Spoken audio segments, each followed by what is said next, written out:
Dans La Chambre verte, François Truffaut a imaginé un personnage d'ancien combattant, Julien Daven, obsédé par 14-18. Un personnage habité par les morts de la Grande Guerre. Le générique du film le montre en train de s'avancer vers nous, son visage en surimpression avec des images d'archives du conflit. Le personnage est comme contaminé par l'histoire. Plus tard dans le film, on retrouve ce même visage, en sueur, agité, les yeux fermés. Daven a créé une chapelle en souvenir des morts. Tandis qu'il entend le son des explosions et le canon des tranchées, la lumière des bougies par centaines rappelle la vie de ses amis tombés au front. Pendant longtemps, les films sur 14-18 ont été des films d'hommage, l'équivalent des monuments aux morts. Comme Julien Daven, les films étaient habités par le deuil et voulaient avant toute chose conserver la mémoire des hommes qui étaient partis au front et qui n'étaient pas revenus. Le cinéma rejouait leur destin sur l'écran pour ne pas les oublier. Destin extraordinaire comme celui du sergent York, paysan simple du Tennessee, devenu héros malgré lui dans les tranchées françaises, en tirant sur les Allemands comme si c'était des dindons à la foire, et qui reçoit les honneurs militaires du maréchal Foch en personne.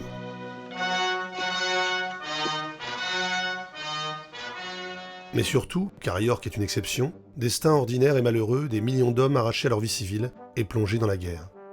La grande parade de King Vidor est longtemps restée le grand chef-d'œuvre du cinéma américain sur 14-18, un modèle pour les films à venir. On y suit le destin de 3 hommes transformés par le conflit.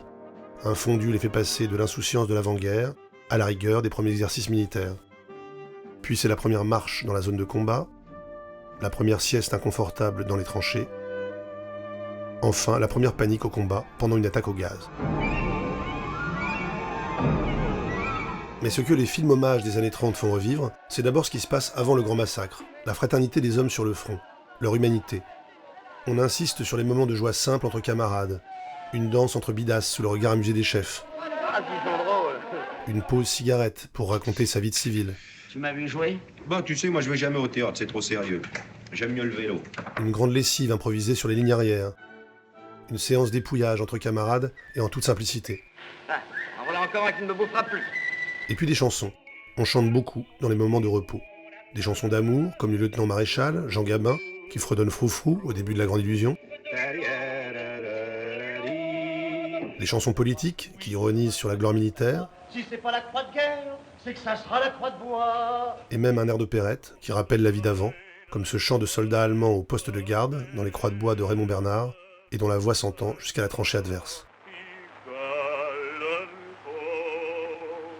Dès les années 30, Hollywood a mis 14-18 en musique et en chanson. Il y a ce fameux numéro de Busby Berkeley, à la fin de Chercheuse d'or de 1933, de Melvin Leroy. La troupe de danseurs chorégraphie le destin malheureux des hommes, depuis les marches triomphales de l'entrée en guerre, sous les hurrahs de la foule, jusqu'aux conditions terribles du front, sous la pluie et avant les batailles. On retrouvera plus tard cette tradition musicale de 14-18, notamment chez les cinéastes anglais, par exemple Alan Parker dans The Wall, avec la musique de Pink Floyd, pour montrer le départ des soldats au crépuscule. Et aussi Derek Jarman et son War Requiem, qui met en scène des images d'archives de la Première Guerre mondiale, avec la musique et les chœurs de Benjamin Britten.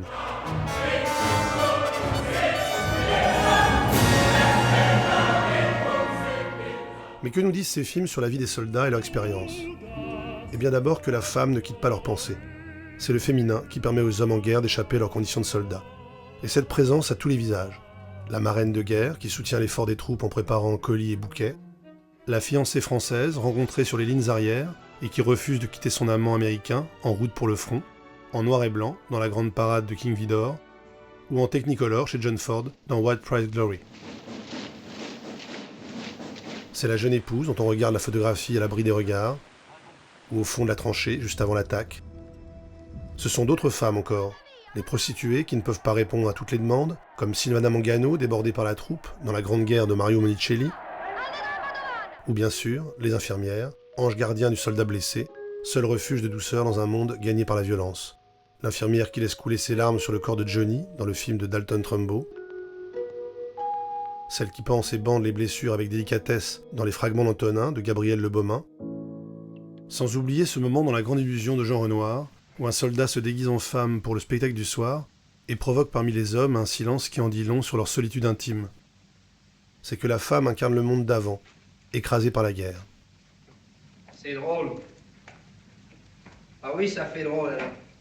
Car tous ces hommes qu'on a vus vivre, ils vont souffrir et mourir sous nos yeux. L'expérience du front L'enfer des tranchées est le traumatisme que le cinéma va révéler aux civils. Le déluge de feu, les pluies d'obus, les mitrailleuses allemandes racontent la première guerre industrielle de l'histoire. Dès 1932, dans Les Croix de Bois, Raymond Bernard met en scène les batailles comme un reporter de guerre.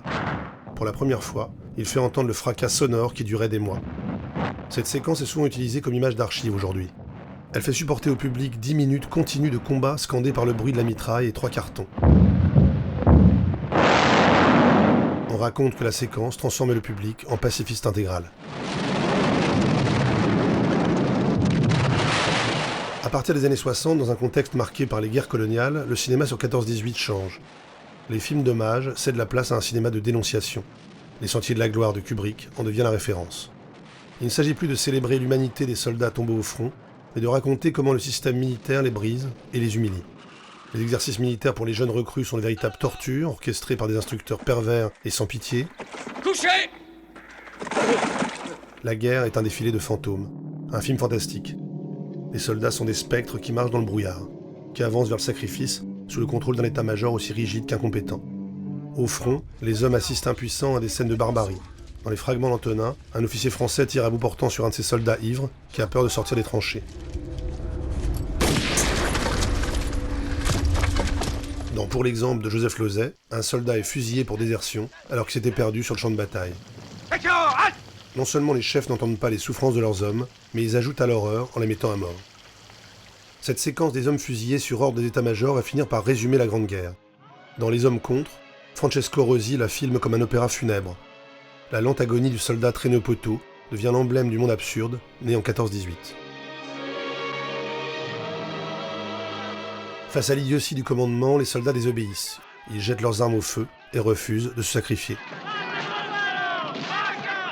Dans Johnny Got His Gun de Dalton Trumbo, ne reste de 14-18 qu'une vérité. L'homme détruit.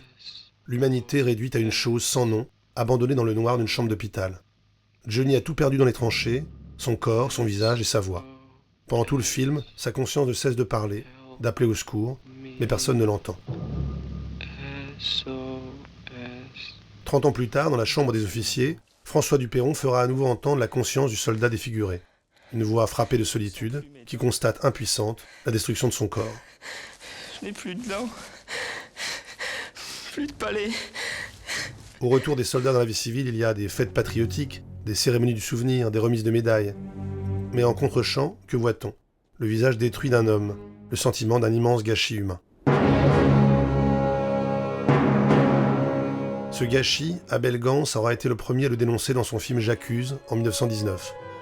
Son final grandiose et spectaculaire montre les cadavres de soldats se réveiller sur le champ de bataille et entamer une marche politique en direction de l'arrière. Ressusciter les morts pour contrarier les défilés patriotiques et la commémoration officielle. Réveiller les vivants pour que la Grande Guerre demeure la dernière. C'était le grand rêve pacifiste d'Abel Gance. Mais le cinéma n'a rien empêché. 14-18 n'a pas été une fin, plutôt le chant funèbre des catastrophes encore à venir. C'est sans doute ce que nous dit le regard caméra de l'ancien combattant.